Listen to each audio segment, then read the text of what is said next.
Broadcasting the information the mainstream media won't touch. This is The Richie Allen Show in association with DavidIke.com.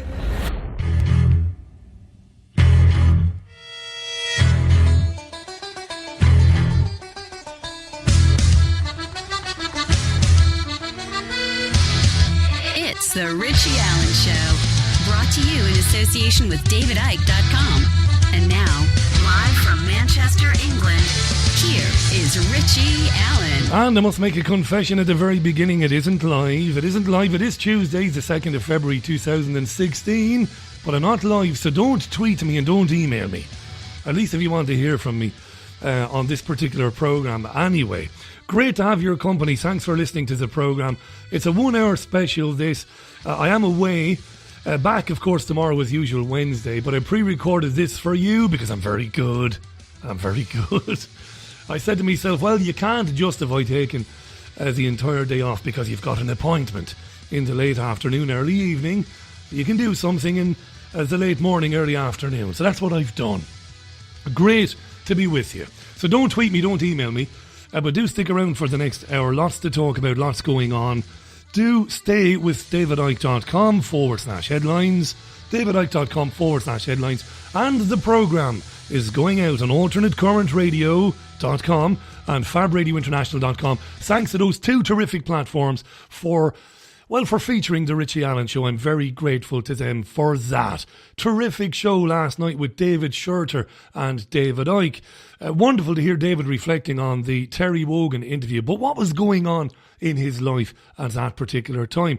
Incredibly fascinating. It really was. I hung on every word that he said, and I know many of you did as well. Lots of correspondence overnight about that interview. It's on YouTube. Go to youtube.com, look for The Richie Allen Show, listen to it if you missed it. And I'm going to say this again. If we get lots of YouTube views, we get a few bob. We get a few quid. So it's a way to help out the Richie Allen Radio Show. If you are not in a position to make a monthly contribution by subscribing to the programme, one of the things you can do is watch the YouTube videos. Share them with other people. Thanks to Simon Stewart for looking after the channel. David Shurter, the author, pronounce your TH's by, author of Rabbit Hole, and his account of surviving satanic ritual abuse. Horrendous experiences, but they equate with the experiences of Fiona Barnett and so many other men and women who came on this programme to talk to us about satanic abuse. Two terrific conversations last night.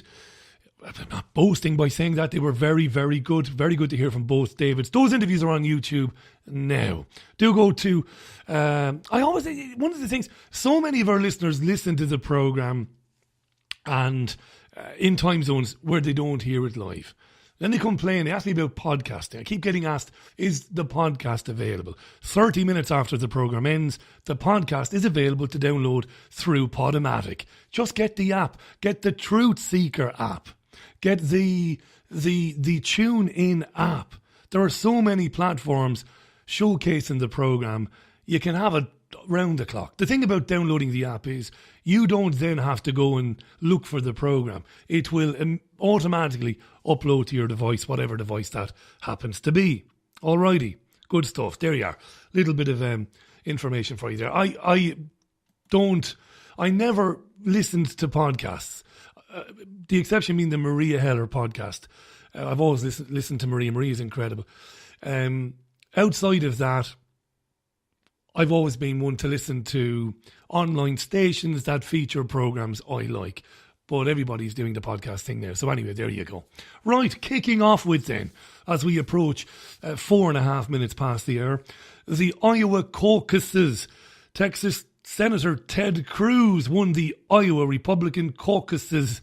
These are it's the first vote. It's the first vote in choosing who's going to be the Democratic and the Republican candidates. Cruz was delighted. I'll tell you what made me laugh about Cruz was he said this was a great victory for courageous conservatives. And then he went on to say that basically he's standing up against the suits in Washington, D.C.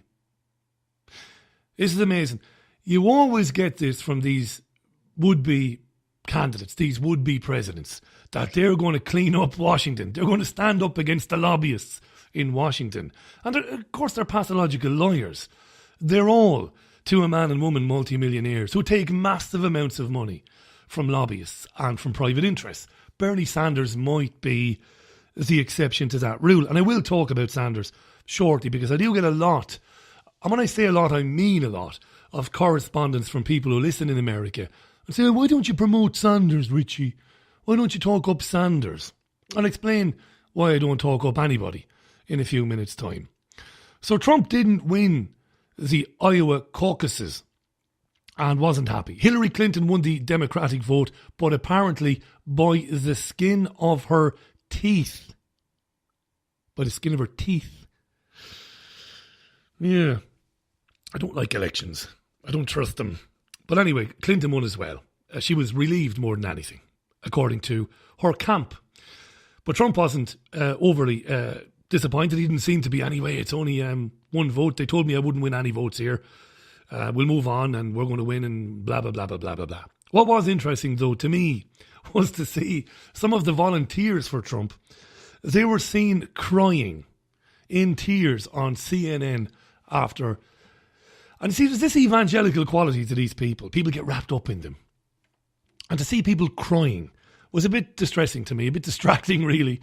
People take it that seriously. Have a listen to the Trump volunteers, fairly upset after learning that Ted Cruz had won the day. We'll go on to get the Republican nomination, and we will go on to easily beat Hillary or Bernie or whoever the hell they throw up there. Iowa, we love you. We thank you. You're special. We work so hard.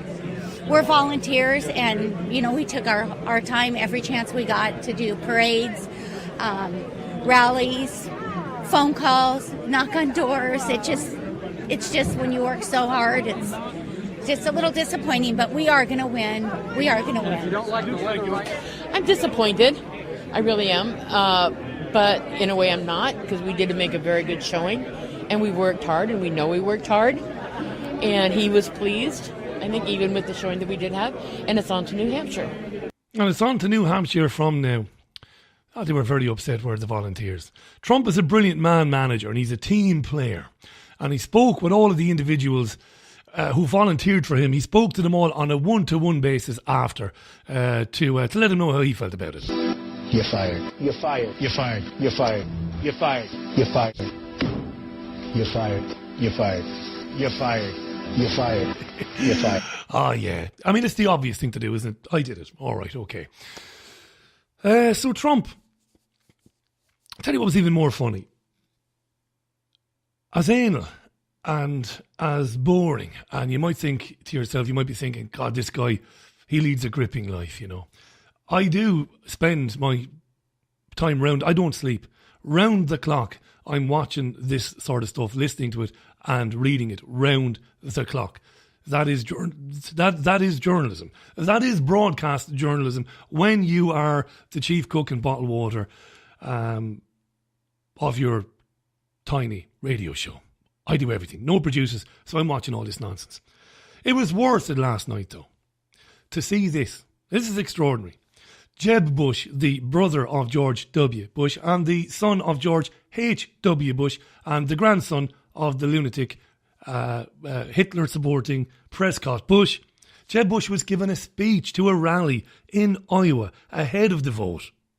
And as he was speaking, two guys to the right and to the rear and to the right of him jumped up and said they hadn't been paid for their time. Now, it doesn't get any more embarrassing than this. Have a listen to this. Considered themselves undecided. I hope that I can persuade you to go tonight to caucus for me. We've been here for over 2 hours. We haven't gotten paid for our time. We got the $50. You're done slush. Get out here, man. No, we've been here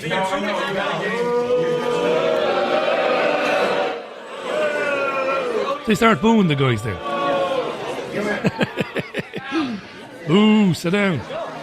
When you hear Jeb Bush's comeback to what actually happened, you might be surprised at that as well. Anyway, the guys were escorted out of the room and Jeb Bush takes the mic. Whenever the going gets tough, they'll cut and run because, God forbid, they would actually propose something that currently is not popular. What? Guess what? Popular sentiment changes. You can never, as a politician, chase what people thinks. You have to believe what you believe and have a backbone to stick with what you believe and convince others that what you believe is the right way to go. Of course, none of that meant anything. And that, I suppose, not that anybody learned anything from that.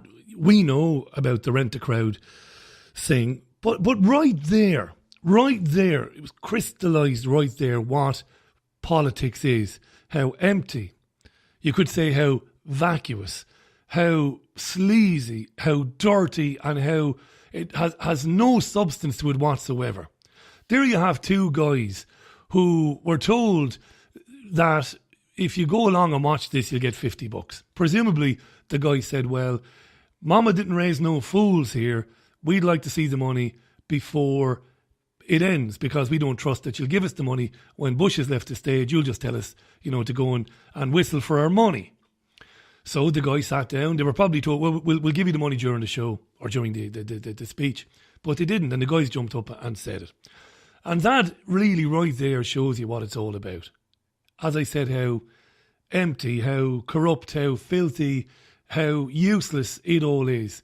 A bunch of multi-millionaires and billionaires, corporate whores, most of them, not all of them, going around the country telling you about poverty, telling you about sacrifice, while they're hiring actors to stand behind them and to go woo, woo, woo, woo, woo, and wave tiny little American flags like idiots.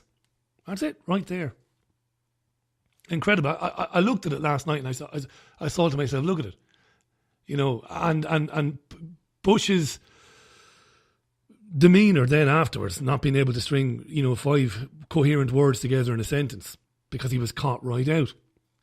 And on to Bernie Sanders, who narrowly lost the Iowa caucuses to Hillary Clinton last night. And I get asked all the time about Bernie Sanders. Who is Bernie Sanders? Do you know who Bernie Sanders is? Do you know much about him? I know a little bit about him. I know that these days Sanders is the darling of those who, I suppose at one time, swore their undying love for Ron Paul. And maybe latterly to the son of Ron Paul, Rand Paul. Now Sanders he's been around a long time. He's in his mid-70s. Nothing wrong with that. I'm not ageist. Doesn't matter whether you're 70, 80, 85, 90. If you're good enough and you're healthy enough and you're decent enough, you're good enough for the job. No problems with that at all.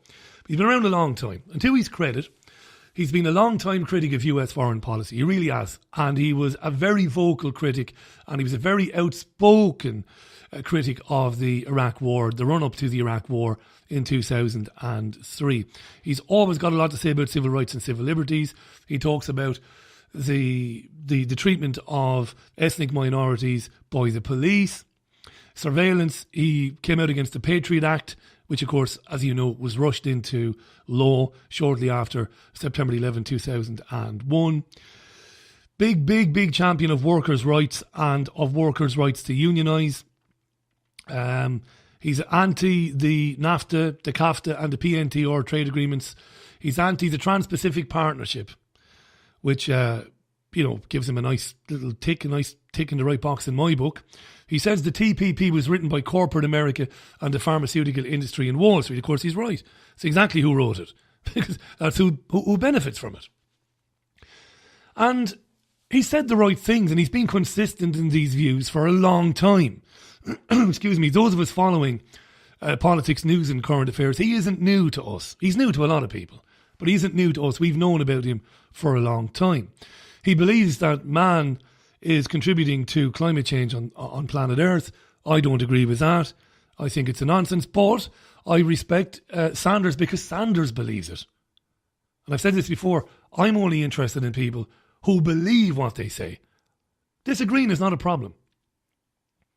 The problem we have is we have public figures who are bought to adopt a position. Sanders isn't. When Sanders says he believes in man-made climate change, he believes in it. He's wrong, but he believes in it. He's been called in this country by the media almost like the US's Jeremy Corbyn, because I think they would probably agree on, I think, pretty much everything I would have said.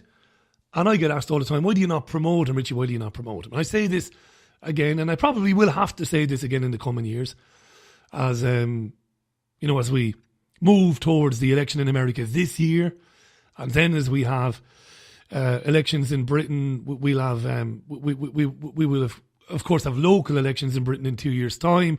Then we will have the general election in 2020, and I will be repeating this over and over and over again. It is nice.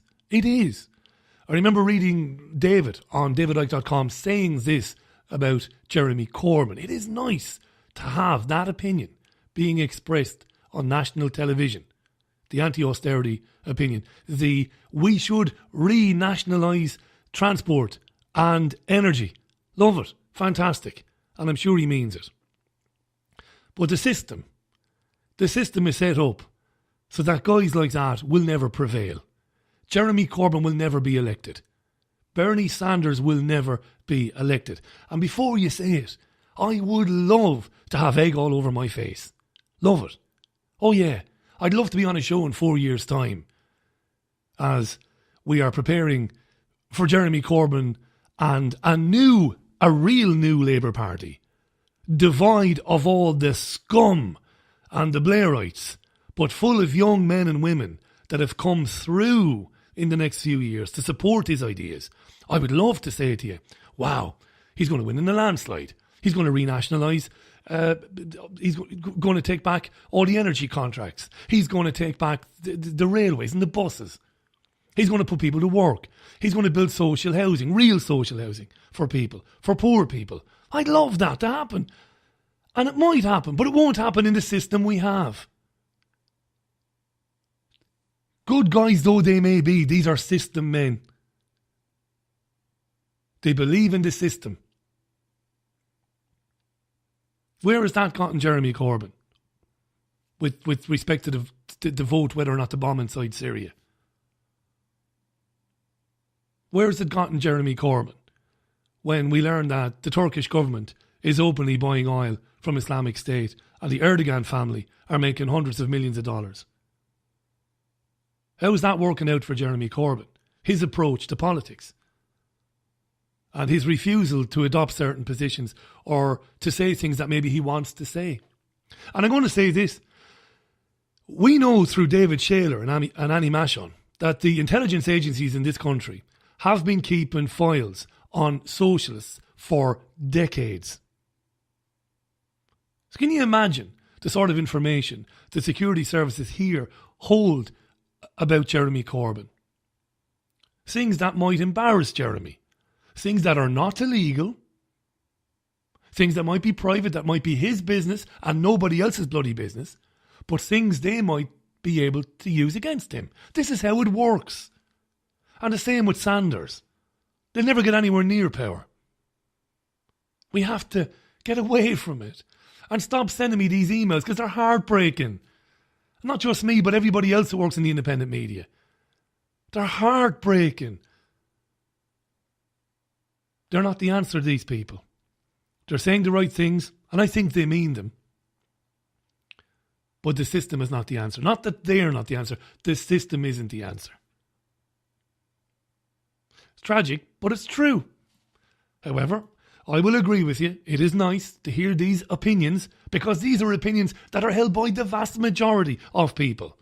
By the way, that we shouldn't punish people for being poor, that we shouldn't lock up homeless people, that we shouldn't criminalise people for taking cannabis or smoking cannabis because it relieves their arthritis. We shouldn't go after people and take their meagre possessions because they can't pay their council tax bill, while at the same time massive corporations get away with murder. We all agree with this. But it doesn't matter, because that's not what we get. We don't get that, you see. And these guys ain't going to change that in this system. And austerity is destroying the lives of millions of people in this country. It is. Cuts to public services as well as cuts to individual families are, well, the damage they're doing it's probably, can I say, incalculable? It's hard to calculate. It's gotten so bad that David Cameron's own Conservative Party have been writing to him to ask for relief. Now, East Sussex County Council is a council with a Conservative majority. The council wrote to David Cameron, said enough is enough. And Ruth O'Keefe from East Sussex County Council, now she isn't a Tory, she's an independent. She spoke to RT about this and explained what it was that they were asking Cameron to do in the letter. Well, hopefully he'll feel it must be really serious if members of his own party are writing to him to tell him it's too much. We've really reached the bone now, and we are at the point where lots and lots of different specific services are all asking us, we want to be the one that's saved, and I have no idea how we will eventually arrive at the point that we need to be. I think if enough people ask, and they ask enough times and loudly enough, perhaps we will get more money. And I think it's the only way we're going to save all of the services. Asking is not enough, of course. They need to do more than asking. They need to withdraw their support for the Conservative Party. You need those councillors to say, we are leaving the party and we are becoming independents. And no, we are not going to leave the council. We are going to stay put, like it or lump it. We are now independents. And that's one of the ways, you see. Non-compliance. Non-compliance. Because this Hunger Games society, see my interviews with David, see my interviews with Alex Scott-Samuel, Professor of Social Medicine at Liverpool University.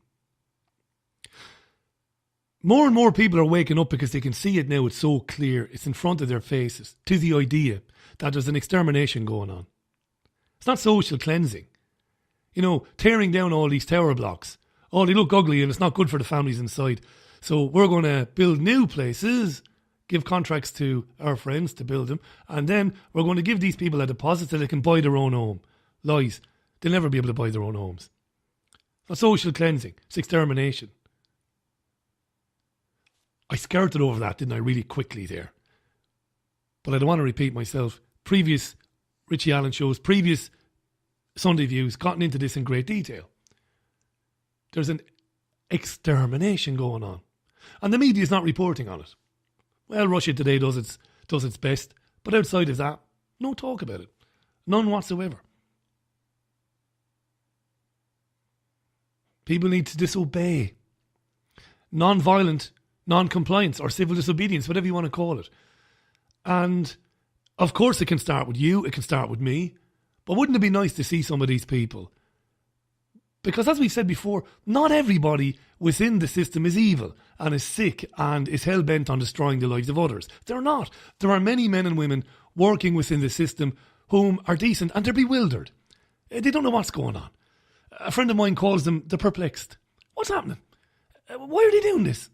Surely David knows, Cameron knows, that these cuts are killing people and cutting our funding and at council level is also resulting in vital services that people need to survive being taken away from. He must know this. Why is he doing it?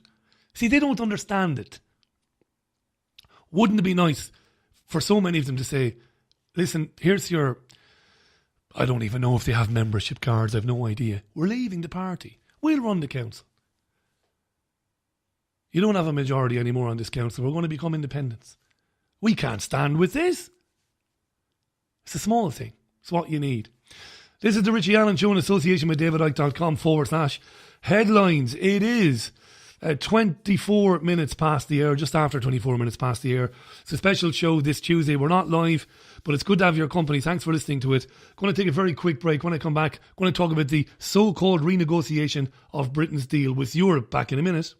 Have you lost access to important data from a computer hard drive, mobile phone, or other storage device? Maybe you have a broken hard drive containing years of information, or a smartphone that no longer works from which you'd like the pictures, movies, and chats recovered. If you would like to recover data from any type of digital device, including desktop and laptop computers, external hard drives, cameras, smartphones, NAS and RAID servers, then contact Data Clinic today at dataclinic.co.uk now. NeonNettle.com, a new voice in alternative media. For unfiltered news at your fingertips, visit neonnettle.com, the UK's #1 alternative news site. In association with The Richie Allen Show. neonnettle.com. Do you want to release the full potential of your soul consciousness and find out how to experience that power in all areas of your life now? Go to livingasyoursoul.com for free guidance with in-depth how-to articles, free healing meditations of creation recordings, free soul solutions, and much, much more. livingasyoursoul.com, making the profound practical. Broadcasting the information the mainstream media won't touch. This is The Richie Allen Show in association with DavidIke.com. Welcome back to the program. 26 minutes past the hour. This is The Richie Allen Show in association with DavidIke.com. Different program, away today, couldn't be avoided, couldn't get back in time to do the live show, so I put this together for you today because there's so much going on today. So if you are emailing me and tweeting me, I won't seize them, but it's no harm. If you put The Richie Allen Show, all one word, into Twitter and press enter, you'll see what other people are saying, so you can have your own conversation and express your own opinions anyway, which is no bad thing. Big story today in the mainstream media. It's what they're going big on. As I record this and talk to you, big story. David Cameron has said that the draft of the proposed deal on reforms demanded by the European Union to put to the British people in a referendum, maybe held this year, the draft has delivered substantial reforms, said David Cameron. He wants to see change to Britain's relationship with the European Union.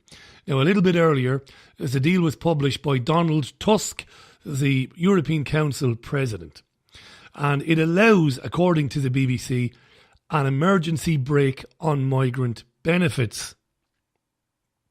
It's one of the big things they were talking about, migrant benefits. But those campaigning to leave the European Union said the deal didn't come close to the changes that were promised by Cameron. So what's in the deal? Tell you what we'll do. We'll have a listen. No, we won't. We won't do that. No, we won't. We won't. You don't want to hear Cameron. You don't. Let's not do that. I'm not going to do that to you. Right, what's in the deal? Well, if Britain votes to remain within the European Union, the deal accepts or proposes that Cameron could enact or enforce a 4-year ban on in-work benefits for EU migrant workers. And that would come into force immediately if the UK, I should say, votes to remain within the Union. But it would have to be agreed by the other EU member states. And then they say it would be graduated with more money from tax credits paid to migrants the longer they remain in the UK. Okay? There's an acceptance within the proposed draft of Cameron's demand to exempt Britain from the EU principle of ever closer union, and that would be written into a future treaty. That's what Cameron has been saying all along, right? We do really well out of trading with the European Union. It's vital for the success of Britain, but we don't want to be drawn into a deepening and a wider political union. That's what he's been saying all along. We want to be able to make our own decisions on whether or not we let migrants in, on whether or not we allow EU migrants to send child benefit back home, on whether or not we block migrants coming in because we think they might be a terror threat. We want to manage all those decisions by ourselves. We're a sovereign nation. That's what Cameron has been saying. But he is lying through his teeth, telling pathological, demonstrable lies that he's not being called out on by a single reporter in the British press today. What lies are they, you might be asking? Well, I'll tell you what lies are they. I reported on the television show last week and on the radio show last week that a number of senior, reputable, recognised and accepted academics and accountants writing through Civitas said that the single market has been a disaster for UK trade. Michael Burridge said, while the single market cannot be counted a success in export terms for the EU as a whole, for the UK it must be counted at the very least a massive disappointment and not far short of a disaster. You hear that? And here's a statistic that should be thrown in the face of David Cameron every time he appears on the BBC Channel 4 or Sky, but it won't be. UK export growth in the single market slumped by 22% to what it would have been if the UK continued its rate in the common market. Do you understand that? So there's been no benefit for UK exports to fellow members from the single market programme. None. None. And this has spread. This lie that trade is vital has spread unquestioned and unchallenged through the British media. That it's good for trade. It is a massive, massive lie. Can't say that enough times. I can't be stronger without swearing, which I'm not going to do. This is a massive lie. Before we talk about the £1 billion a month Britain pays to the European Union, 96 billion has already been earmarked to be given to the EU by 2020. And Britain is legally obliged, I've said this a million times, to honour any payments that Brussels wants. And those payments don't have to get European Union parliamentary approval. We want money for X, Y or Z, you've got to pay it. And they do. Cameron's a liar. And I was out running this morning, listening to Radio 5, I listened to Radio 4, I listened to TalkSport. Propaganda! Story after story about how the EU made children safer in cars because of regulations. How we know more about our foods because of EU labelling laws. Lies! Lies that we couldn't do this for ourselves. You know, is that we couldn't oversee the safety of children in cars through our own intelligence and our own skills. Not a single dissenting voice on the BBC. Not a single one. Today, it's incredible. It's about decentralisation of power. It's more difficult to control the people of the world when we live the idea, in the paradigm, that I live in Ireland. Ireland is a sovereign country. England is a sovereign country. We make decisions for ourselves based on what's good for us, for the people of our country collectively. Can't have that. So we bring about the centralisation of power through the European Union and later on through the one world government. It's what it's all about. More and more and more power will pass to the central government in Brussels, regardless of the lies that Rothschild Zionist puppet David Cameron says every time he's on the television. And I'm not going to bore you talking about what membership of the European Union has done to the countries in the single currency. Greece, Ireland, Spain, Portugal. I'm not going to lie about it. I'm not going to bore you about it. I'm certainly not going to lie about it. I'm not going to bore you about it. What it's done to those countries. The inducements, the financial inducements to those countries to take massive loans from the European Central Bank, which could never be paid back. In lieu of the loans not being paid back, we will have your water, we will have your energy, we will have your transport. And you will force unbearable, miserable, hateful fucking sanctions on your own people, squeeze them till they are nearly fucking dead to pay us back. It's what it's all about. Connect the dots. You bored of that yet? But it's all true. 25 minutes to the top of the hour. I'm going to leave that there. It's a deluge of lies about the European Union in the mainstream media. What would you expect, Richie? Don't know. Nothing, I suppose. The mainstream media are listening to David Icke, I think. Finally, I was looking at RT this morning when I was putting this together, and I saw a report on British proposals to deploy troops to Libya to fight ISIS. Jesus Christ. Yeah, Libya, or hell on earth, as Libyans call it today. They don't call it Libya anymore. They call it hell on earth. Was decimated and devastated by NATO through 2011 in a bombing campaign that resulted in the capture and murder of Muammar Gaddafi. Because, remember now, he was a bad man. He was killing his own people. He was a dictator. The usual stuff they say when they want to take over a country which doesn't have a central bank and a country which is threatening the hegemony of the dollar. Yeah. Brutalising their own people. As you know, the British government are lying again and saying that ISIS might take over Libya, therefore we might need to send in the clowns, the military, so that we can kill anybody still alive there. Got to be a few people alive there. So it was nice today to hear Hafsa Kara Mustafa, a woman who's a pretty astute political analyst who works for RT, talking about the proposed intervention in Libya to fight ISIS. Well, we're in a situation of sort of consumerist militarism. We create a problem and then attempt to provide some sort of solution. The situation in Libya is very much, as was said before, a result of the NATO intervention. And we knew, we had the example of Iraq, what happened with a power vacuum.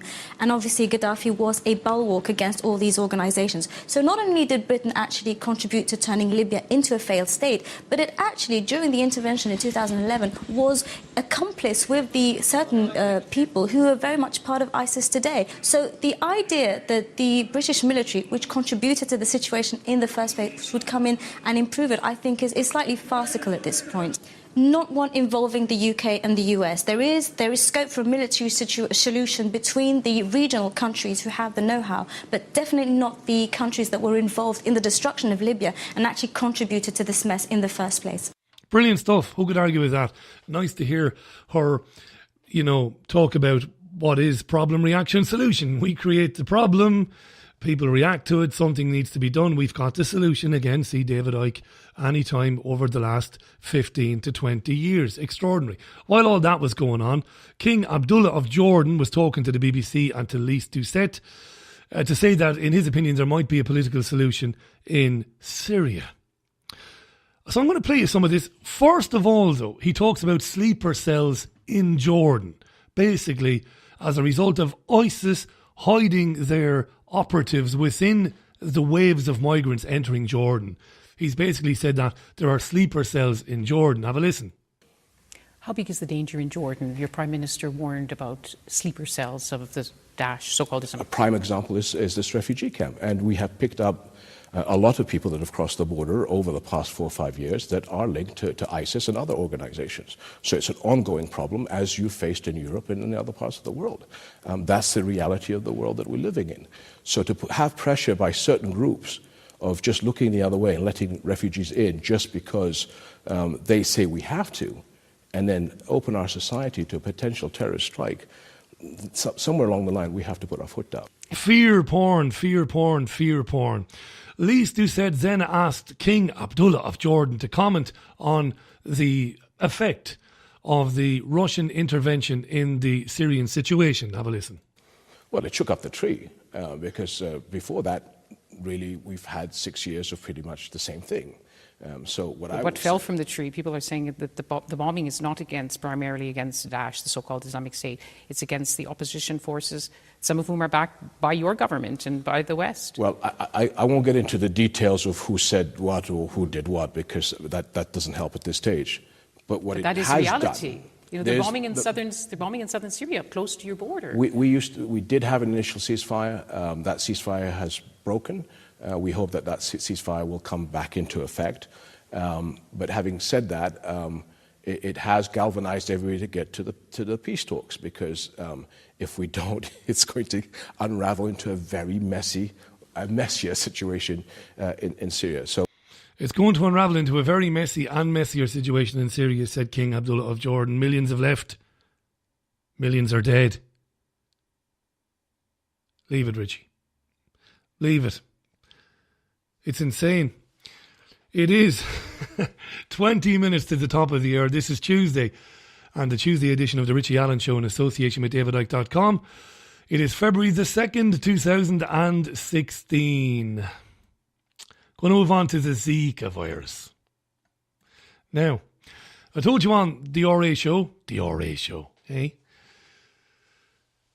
Oh, this week, and I mentioned on Sunday View, the Rockefeller Foundation owned the patent for the virus, the Zika virus. It was discovered 70 years ago. They sell it at $600 a pop to biologists and virologists. But no vaccine, allegedly, even though they've had it for 70 years. You might say to yourself, this stinks, this smells, this is rotten, what's going on? Before we look at an article written this week by John Rappaport, who's been on this programme before, has John, let's have a listen to the World Health Organization talking about the dangers of the Zika virus. The explosive spread of Zika virus to new geographical areas with little population immunity is another cause for concern, especially given the possible link between infection during pregnancy and babies born with small heads. Up to now, it's thought it was only transmitted by bites from the Aedes group of mosquitoes that can only survive in tropical or subtropical regions like these. But it's now thought it could also be transmitted by the much more common Culex mosquito. There are 20 times more of them around the world, taking not just in the Americas, but also parts of Africa and Asia. The World Health Organization is holding an emergency meeting on Monday to decide if the Zika virus outbreak should be declared an international health emergency. And they did declare it an international health emergency. That was a report that was issued from the WHO, or the World Health Organization, on Sunday. So microcephaly then is babies who are born with smaller heads and brain impairment. And over the last few days, experts are being rolled out across the board, across mainstream media, to tell us that it's caused by the Zika virus in Brazil. I'm going to read you from John Rappaport. They don't know how, they don't know why, but they're saying it over and over like trained parrots. They're saying that somehow this virus, which for at least 60 years was causing only mild illness, is now at the heart of all these new cases of microcephaly. Really? Then why are there 25,000 cases of microcephaly in the US each year? Amazing. I didn't know this. And to be fair to Rappaport then, he provides a link within his article to a US government report from 2009, which proves him right, that there are 25,000 cases of microcephaly in the US every year. And here's a quote from an article from the American Academy of Neurology that Rappaport found to his credit. Wait for it. Microcephaly may result from any insult that disturbs early brain growth. Annually, approximately 25,000 infants in the United States will be diagnosed with microcephaly. Bang, writes Rappaport. Rappaport goes on to write this. Let me take that apart. Microcephaly can result from any early insult to the brain, any. That could mean a highly toxic pesticide, for example. It could mean severe and prolonged malnutrition of the mother. It could mean a toxic substance injected into the mother, a street drug, or a vaccine. It could mean a physical blow. It could mean a mother's chronic high fever, and so on. 25,000 cases, not just once, but every year in the US means what? Christopher Columbus brought the Zika virus to America in 1492. It lay dormant for a very long time and then in the modern age exploded on the scene in the US. No, 25,000 cases a year in the US means we're being treated to an unsupported major bullshit story right now. That's what it means. It's an outstanding article and it was published on DavidIke.com today. Massive lies being told in the mainstream media about linking the mosquito bite with the transmission of this virus, Zika, which leads to microcephaly. When no causal relationship has been established, none whatsoever. It's all based on scientists suspecting it. What's it really all about? Well, you can insert your own supposition or your own theory here, because I've given you mine over the last couple of days. It's extraordinary. Yes, they'll rush out any time soon now with the vaccine. Of course they will. You know, he mentions glyphosate, he mentions pesticides. Check out Stephanie Seneff, the MIT computer scientist and artificial intelligence expert who was on this programme last week, linking Monsanto's glyphosate and Roundup to a whole host of illnesses, and she has proof.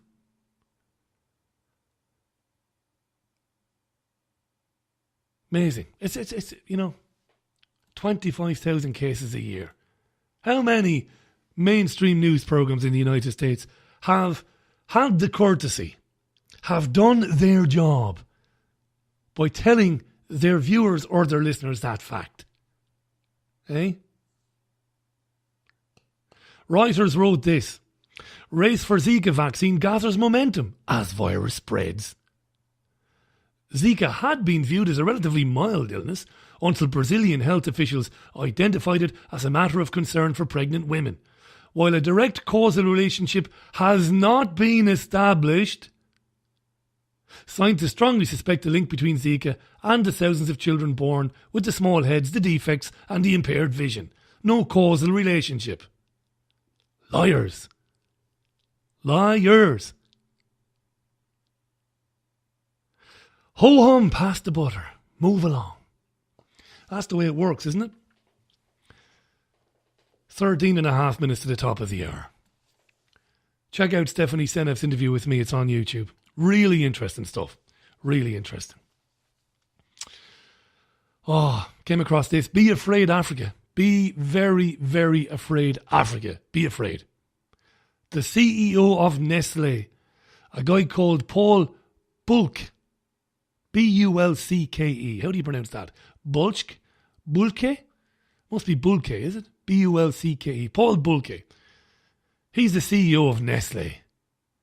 And he says that Africa has huge agricultural potential. This from the company who says water is most definitely not a human right. This from the company who siphons off billions of gallons of water from California aquifers for pennies. $600. 600 gallons for $1, by the way. Africans. Man the ports and the airports. Don't let these madmen in. But they're in already. Nothing you can do. Have a listen. This is Paul Bulcke or Bulcke, whatever his bloody name is, talking to CNN about the potential for Africa, for Nestle. Africa is 1 billion consumer population. We have been there for so many years. We understand. We understand also the local idiosyncrasies. We have went to turbulent times and have been part of that. And Africa has been also in the last so many years a growth continent. Very silent. Nobody speaks so much about it, but it has been growing almost double digit for the last so many years. At the same time, Africa, if you see the potential of Africa on agriculture produce, is tremendous. They have all conditions to be an export continent on agriculture. And then you see that the world has this 9 billion, 10 billion people to feed in the future. Well, we have there a continent who could be part of that equation. Oh, what do you say to that? They want slave labour, don't they? They want to privatise the natural resources of Africa, to exploit them in the name of progress and jobs. You know, Nestle is the devil incarnate. I know it's got to jostle with Monsanto for the right to call themselves the devil incarnate. But I think they're the very type of company that our friend John Perkins has been talking about when he suggests boycotting criminal organisations. Don't buy their products. Why would you? You know what I mean? Why would you buy that stuff? I wonder how many people who listen to this programme, how many people listen to Mike Rivero, how many people listen to Patrick Henningsen and Maria Heller, and then will go to a supermarket and buy yoghurt made by Nestle, for example. Now, I'm not a hypocrite here. I don't buy that stuff. We are very discerning when we go shopping as to what it is we buy. I'm telling you, it's another little thing. Don't buy foodstuffs from companies like Nestle. Or so many others I could mention. The devil incarnate. We're going to exploit Africa now. And there was a presenter interviewing him from CNN, just nodding along. Hey, listen, you're the new CEO. What do you think about the previous guy saying that we don't have a right to water? What do you reckon to that there, Mr. Bulke? No chance. We're nearing the end of this hour, you and I.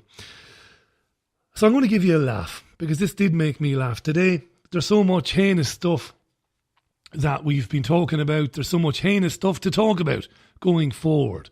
But I'm going to give you a good laugh. Came across this today. A woman chased a policeman through Miami in a car. This is true now. Bear with me. And lambasted him for speeding, because we should all set an example. She followed a cop at speeds of up to 80 miles per hour to tell him that he was speeding. And she filmed it. And the audio was brilliant. You can hear the exchange between her and the cop. Her name is Claudia Castillo. Claudia Castle. Claudia Castillo.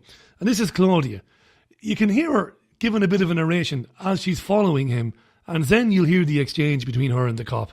This is gold. This is pure gold. Listen to this. I'm going to, unfortunately I wasn't able to clip my camera and show, how he was driving prior to this, but I'll still have the conversation with him and see what he says. So let's see what happens here, okay?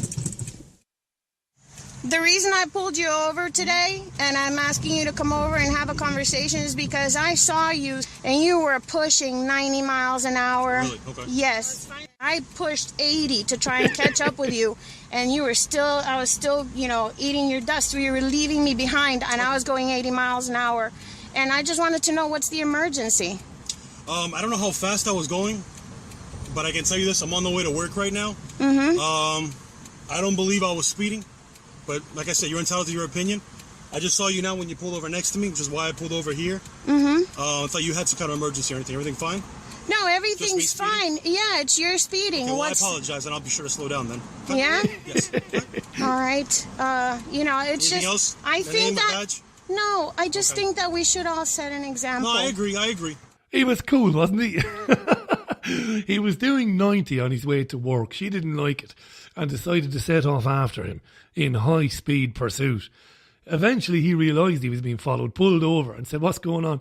And she chastised him. He could have been a real smart arse and he could have said, "Well, you're doing 80 and you admit to that, right? Get out of the car." Get out of the car. Spread your legs, ma'am. But he didn't. I just thought that was fantastic. At no point can you see her. It doesn't matter, I suppose, what she looks like, but I get this picture of this petite, because of her voice, this petite lady, this little lady who just does the right thing. You shouldn't be driving like that. So I'm going to risk the safety of everybody else on the road by driving exactly like you to prove a point. Wonderful stuff, that. Wonderful stuff. Yeah, I suppose there's some lesson in there about challenging authority, isn't there? He was brilliant anyway, the policeman. Fair play to him for having the courtesy to say, yeah, you're right, I shouldn't be driving like that, and I'll watch it in future. Look, that's kind of it for this hour. This is an unusual show. Of course, the programme is 2 hours long. I was away today. I put this together around about lunchtime today, Tuesday, the 2nd of February. Thanks for listening to it. Remember, the opinions expressed are mine and mine alone. I'm not covering myself. I don't have to say that. Absolutely disagree with those opinions. Absolutely take any information you've heard that I've claimed to be substantial, that I've claimed to be fact-based or factually based, and go and look for yourself. Make your own mind up about the opinions you hear expressed on this particular show. Wednesday's programme promises to be a good one. Jordan Maxwell will join me. We will be live as usual from 8 p.m. GMT. Do pop on over to the Richie Allen website. That's www.richieallen.co.uk. If you can support the programme, do make a donation through PayPal or through the bank account details. It'll be gratefully received. It really will. Stay with alternatecurrentradio.com, fabradiointernational.com, davidicke.com/headlines. All the information on David's new book and on the forthcoming Worldwide Wake Up Tour. It's all on davidicke.com, where to get tickets and all of that. You know that. Right, that's it. Going to leave you and love you. Thanks for listening to this.